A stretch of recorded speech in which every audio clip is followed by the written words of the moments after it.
Are we live? Yes, we are live. Hello, everyone, and welcome back to the reality of building a business. Today, I am actually doing this from a real life office, which is so exciting. Just back out into real life, but I have to admit that I don't know how to do small talk, so I'm finding it very difficult. And saying that, I bring on our guest today, Noshua Watson. I will let you introduce yourself because you will do a far better job than I will. But before we started the session, we were talking about, workspaces and co-working spaces. So my question is, what is your best like small talk line? How do we go back into the offices and make conversation? I know it's really hard for me too. I wasn't good at small talk before, and I'm definitely not good at it now. I read some great pieces lately about how do you talk to people, and I think you have to be careful because we've all had such different experiences over the last year and a plus. But I think that if you're, genuinely interested and you ask open questions, like how has it treated you? Because if you Yeah, say, "Oh, how have you been?" Everyone's like, "Oh yeah, good, fine." Where if you ask, how have things been treating you? Then it leaves people, if they feel like they want to open up, they can open up. And then if they don't want to, they can just be like, okay, fine, and keep it moving. But also, I think it's just, being a good listener. And if someone tells you they've had a hard time, just nodding and accepting that and not feeling like you have to make it better. absolutely. And I've kind of realized today that I came with the team that I work with, and we haven't met each other in real life, but obviously we've known each other. So we're like, do we hug? Do we high five? Do we have masks on? Like, what's COVID? What is it that you do then? So for those who are obviously watching and listening either now or after, tell us a little bit about you and your business. Um, and exactly to your question, how has it been during the pandemic? I feel pandemic is now quotation marks or something similar. Yeah. I mean, it was definitely hard. Like my first business lunch, outdoors. And just like you said, I met someone I've been talking to in depth, like hours a week, every week for about 6 months. And then we met and it was like, oh, wait, I don't really know you. You know? Yeah. And just like I said, you want to hug because it's just like, you're my friend, but wait, I don't even know you, So it is hard. And to your point, like pandemic in quotes, I mean, it was a crisis on different levels. So Yeah. some of us, experience like the economic part, some of us experience like the family part, some of us experience the health part, some of us experience like all of the above. So yeah, again, like a word like pandemic just doesn't even capture everything that happened to people. And for me, fortunately, health wise, it was good. I'm okay, my family's okay, but in terms of my business, it was a struggle. Oh my gosh. On one hand, it made me realize that this is what I want to be doing, and this is what I'm supposed to be doing right now. Even then, at the beginning of all this, I not only met with business consultants. Okay, how do I hang on? You through this. Well, not even through this because we didn't know how long, but how do I hang on? At least for a little while, for like 3 to 6 months. But then I also met with like a career counselor. Like, do I want to be an entrepreneur, or should I go back and get a job? Such a like a philosophical question, right? Do you want to be an entrepreneur? And also, you're also a social entrepreneur, and most people don't know what social entrepreneurship is. I mean, if you asked me 24 months ago, I wouldn't have known what a social entrepreneur is. I was like, social entrepreneur, does that mean you're a socialite? Like, are you like, top of the food chain? Actually, you're not. You're pretty much the bottom, in the sense that a social entrepreneur is most likely bootstrapping, right? Which means you're funding yourself, or you're dependent on grants or funding or fundraising. And obviously that has been different for everyone during the pandemic. There's the social side, meaning you're doing it for the good of other people. And so there's a big element or a large element, which is community building.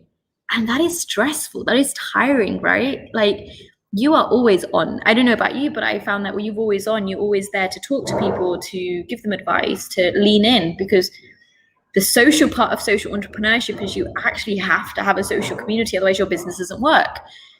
How have you dealt with that during the kind of the year of Zoom is probably what is the best way of calling it. Yeah. Well, also, I mean, for me, being a social entrepreneur is being a socialite because our organization, Interwoven, started as an education and live events business.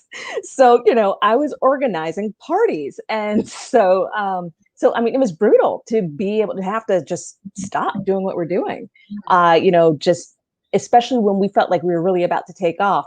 But actually, Zoom and live streaming and developing, webinars and things like that allowed us to actually reach people who couldn't have always attended our live events. So it actually broadened our audience. And then we also were able to use technology to develop our own software solutions in order to build community as well. So now we can introduce people who might never have come to our events, but share a similar interest in their sustainable creatives or founders, and we can actually match them based on their interests. And so in some ways, it's actually even better than like showing up to an event and hoping you meet somebody that you think they're cool or you have something in common with. But it definitely forced us to get creative. And then also, as you say, being a social entrepreneur, you're an entrepreneur. I mean, you do need to make your organization financially sustainable in some way, but your whole purpose is in serving. Your organization is working to the benefit of someone or some cause or some social or environmental benefit out there. So we actually had to do a lot of research, talking with people, and soul searching about, okay, what is it that people really do need, and how can we still continue to deliver that to them? And now we're having to do that again. Now that we're looking at, okay, well, what are our plans for after live events resume, and after the pandemic, and what do sustainable founders and creatives, what are they going to continue to need? But I think the great thing is, though, as you say, it's about building community, but we also work within an ecosystem. Mm-hmm. So, part of what we're doing as well is we're trying to change the ecosystem and give, the social entrepreneurs, the sustainably minded business people, a chance in the, broader industry and in, the global supply chains. Yeah. And I just want to pick up on something you said. Like, you use the we a lot, right? Yeah. Who is we? Because when I say we, it's actually just me and an amazing voluntary team. Like, I have to give all credit to the team that I work with. Without them, we wouldn't be here. But at the same time, I've had to change my managerial style so much over the past year. I've gone from, I know what's best, to, I need you to challenge me. I need you to tell me off. I need you to correct me. To your point, we pivoted, not my favorite word, but, kind of the word of 2020. It pivoted our business as per COVID and pandemic, as everybody did. And now we're repivoting because we don't really know. We've just got to a point where now I feel, and a lot of people tell me around me that they finally got to a point where we know how to work from home. We know our office setup. We know how to talk to people. We know how to Zoom talk. And now we're going back in real life. Do people want in real life events? What do workshops? Are they just as manageable? What will therefore happen to your income? How do you do small talk? And I guess my point is, we've just launched a community survey to be like, we don't know what you want. We have no idea. Tell us what you want. How, who is your we? And how are you asking your people? Yeah. So, I mean, we're on our third pivot in the last year. Okay. So yeah, I mean, I think that particularly because, you're not really able to plan so far ahead, and you are having to go back and ask, okay, well, who is our we in terms of our community? What do they need? But then also, who's the we who's going to make that happen? Because that's evolved and evolving. So, when I say we, I mean, in terms of like operations, it's definitely me all the time. But I'm really fortunate that I've had fantastic people working with me, and usually one other person helping conceive of what we're doing and deliver it, and help create new opportunities. And then I also have the world's best virtual admin, and she makes a lot of things happen. She's the one who, as you say, like, is like, Noshua, I don't know, you might want to think that through. Maybe we should try something else. And actually, she grew up in a family business. So she, a lot of times, even when I don't know what I'm doing, she sees where I'm trying to go, or she knows, okay, if we like, fumble through this a little while, it'll get clear. And then we can like, turn it into a system that will allow us to grow. And then also, I say I depend on a lot of other small businesses. For example, I work with a business called Careful Feet Digital, and they do a lot of my social media because it's just really hard to have that kind of strong expertise, within your organization. And I work with independent IT contractors. I work with all sorts of other small businesses. So, when I say we in terms of who gets that done, it's definitely, a we, but also, with our community, it's like, you can't survey people all the time. Oh, there's so many surveys. Do you think that being a person of color, a woman of color, it's harder to like launch, sustain, and to get ahead with a business? Because I guess if I bring it back into my own spotlight, as a Pakistani woman, I have to admit it's really difficult. Like, there's not a lot of, grants that are available for brown people right now. There's not a lot of funding that's for brown people. There's not a lot of support within the community. And also, like, sometimes I honestly sometimes have to like pretend to be a man via email just to get something across firmly, which I think in 2021 as a CEO, I don't want to do. Like, I want to be able to get that across myself, and it doesn't work. Have you found that the last year, and kind of generally within businesses, have you found any kind of complications or any issues that have arose that you have to deal with a, like an intersectional hat? Actually, I hadn't thought about it as intersectional. I just thought about it as much as things have changed, and with respect to grants and funding, it stayed the same. So I hate grants because, first of all, it takes days and, tons of time and money to apply for something you might not even get. And so grants just go to people who can afford people to apply for them. Or they're not for anything innovative, right? You actually have to have something already in place, already running, that then they'll scale up. But when they're like, oh, apply for grants. Oh, yeah, you'll never get it. People who've already gotten it, or people have someone to write it for them, will get it. So, of course, I keep telling myself that, and then I get suckered in again. But also, I think particularly for people of color, grants are always like, I feel like you have to want to fix some dysfunction in the community. Yeah. As opposed, or like you have to be suffering. And actually, I get excluded from a lot of grants because, like, I'm like, I want to benefit, small sustainable businesses. Well, where like a lot of these grants are like, well, do you fix poverty? Do you fix child abuse? Do you fix that? They're like, do you fix this societal dysfunction or like issues against, for women, violence against women, as opposed to, I'm just innovating, trying to make the world a better place. Like, shouldn't there be funding for that? And so the you touched on, which I really, really kind of, want to unpack, is there's a limited options, and then you just have to tick the other box, and the other box doesn't exist. And though these kind of causes are so important, they're just not what our businesses are doing, right? Like, exactly, like the LMF network is not fundamentally solving domestic violence because we're not the best people to do so. That doesn't mean that it shouldn't be done. It just means we can direct you to the right people, but it's not us. And I also found that while I was applying for grants, I've had feedback from applications and businesses to be like, well, you don't need our help. I'm like, but I do. Like, I do. Please give it to me. They're like, no, but you've done this great piece of work and you're just growing. I'm like, I know, but I need money to grow, and I need you to give me money. No, but we need to give it to businesses that need the support. Yeah. I'm like, who defines need? Exactly. Well, that's you're right. There's a big irony there, because definitely as a woman of color, I do feel like everything I do needs to be on point. And so, my website is bomb. It's glossy. I am connected to this person and I talk to that person. When I throw an event, like, I have international people there, but I do that because, I want well, first of all, I want people to get value. I want, them to reap, the benefits of what we've co-created. But at the same time, then, it looks like, oh, you're doing just fine. You don't need help.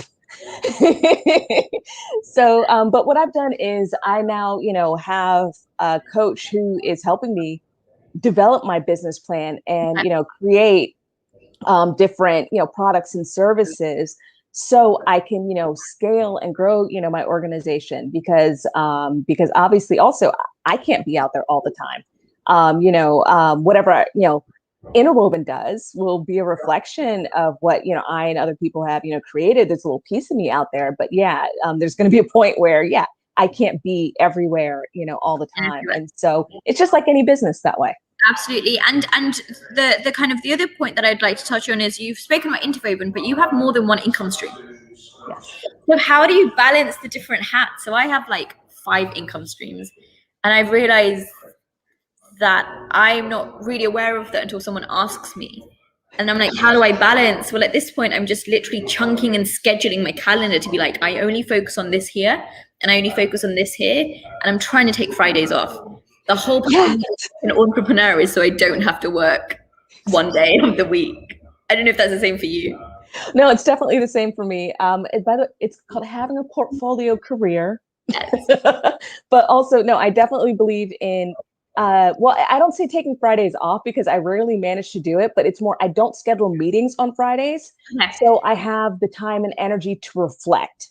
I find that, that's the day I end up, reading things, or, thinking about things, or, oftentimes, calling my friends. But then, of course, we end up talking about business, but it's still having that time to just get on the phone for like an hour and shoot the breeze and talk about, what's going on, or, see if they can help me. But, I think the higher you perform when you're performing, the more downtime you need. So, yeah, I mean, I feel, that's just something that I'm building more into my schedule. But that also means, again, finding ways to work with a team and a community, to make that all happen. Absolutely. And given that May is all about mental health, and it's all about diversity and inclusion, just fundamentally from a top line, how do you look after your mental health as an entrepreneur, and as somebody who has a portfolio career, and is somebody who, is juggling a lot of different hats?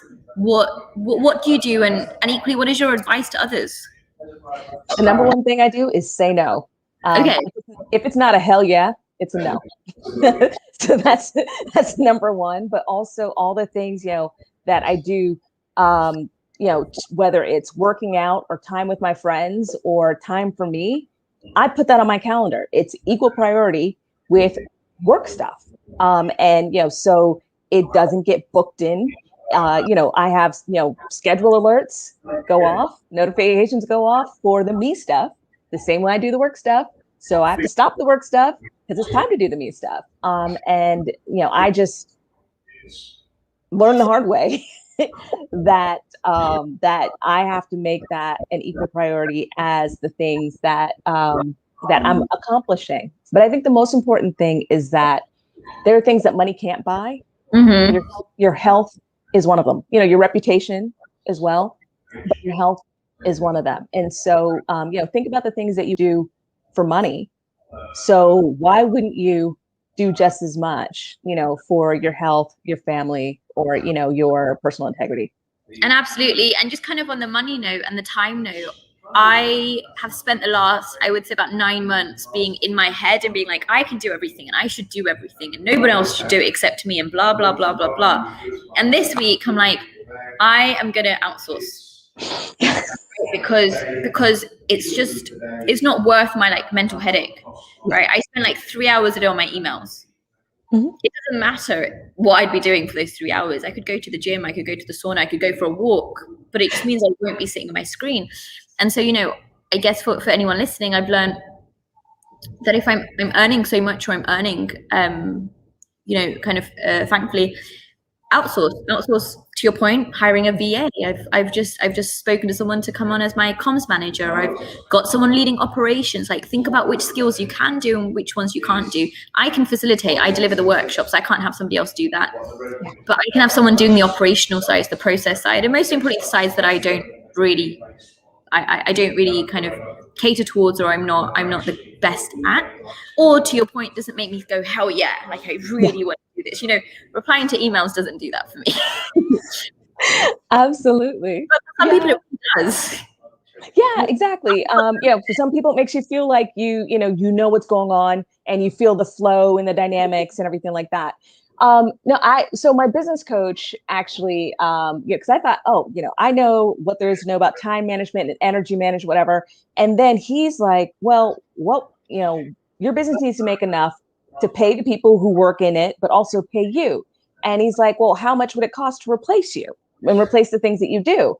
And I was like, oh, well, I started it and, I'm founding this and I have another stream of income. So I don't have to, he's like, no, what is it you do in the business? And like, what would it cost to hire people to do that? And he made me realize that I'm doing two full-time jobs in my business, granted, because, social entrepreneurship. yeah. And like, I literally would have to hire two different people with two completely separate job descriptions to replace myself. And, but I just think that, oh, well, but it's me and, I'm growing it and, we're making things happen. And it's like, actually, how can I expect people to value what I do if I don't appropriately value it? So it's actually completely changed, changing the way I view myself, and my own effort has changed how I'm setting up my business.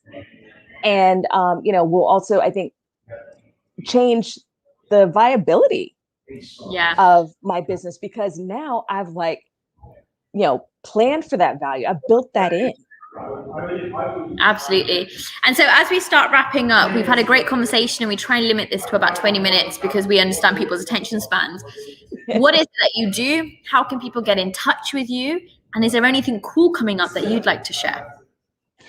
So we're Interwoven. We're a community of sustainable creatives and founders. And you can find us. The best way to find us is at our website, www.beinterwoven.com. We also are on Instagram and all over social media, honestly, at beinterwoven. And the best thing to do is to join our community. We love to introduce people, and we introduce people based on their specific interests in sustainability. So you can find people who, can really, hopefully, advance what we're all doing, for people and the planet.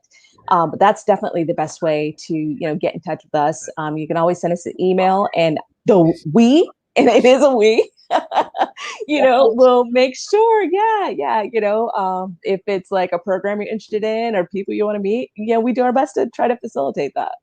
Absolutely. Well, thank you so much for jumping on. We've had some great other questions come through. And for those who are listening, who's watching afterwards, I encourage you to go and follow Noshua and to ask her all the questions you need to ask. I personally have learned a lot and reminded and reassured myself that it's okay to delegate. It's okay to schedule some me time. And most importantly, as social entrepreneurs, we will have to be very mindful of our own community and health before we try and do the business. Because if you're not good yourself, how can your business be, right? Thank you for jumping on. We're going to have you again. These are just sessions that we're starting to get to the flow of things, to see if it works, to understand if the banners look nice, what kind of conversations people want, and we'll get you back on. So thank you, everyone who's joined. Please keep in touch. Anything else we can do for you, let us know, and have a great rest of your day. Thanks so much, Sonia. This has been super fun.